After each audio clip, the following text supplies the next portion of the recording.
Welcome to the slop farm. Enjoy the video. You begin by confirming prerequisites: a supported board, stable internet, and a USB cable.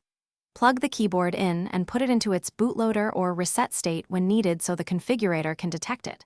Once detected, choose your exact keyboard model and the base layout in the Qmk Configurator interface. You should create or duplicate a keymap to preserve defaults. This gives you a safe working copy. Now you're ready to assign keys. Start with essential layers and modifiers.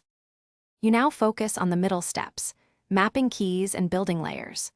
Drag and drop keycodes onto the visual keyboard, using search to find special codes, media keys, and RGB controls. This saves time.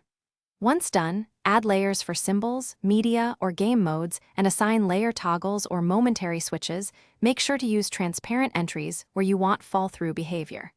Create combos and simple macros if needed, and test them with the configurator's visual tester, so you can iterate. You finish by exporting and compiling the firmware. Select the correct file format for your flashing tool, then download it. Open Qmk Toolbox or use the Qmk CLI to flash, put the keyboard into bootloader mode, load the compiled file, and start flashing while watching for success messages. Once done, reconnect and verify key behavior. If something goes wrong, first confirm bootloader entry and cable integrity, reinstall drivers if necessary, and try another USB port. Often a simple hardware retry fixes most flashing errors. Thanks for watching.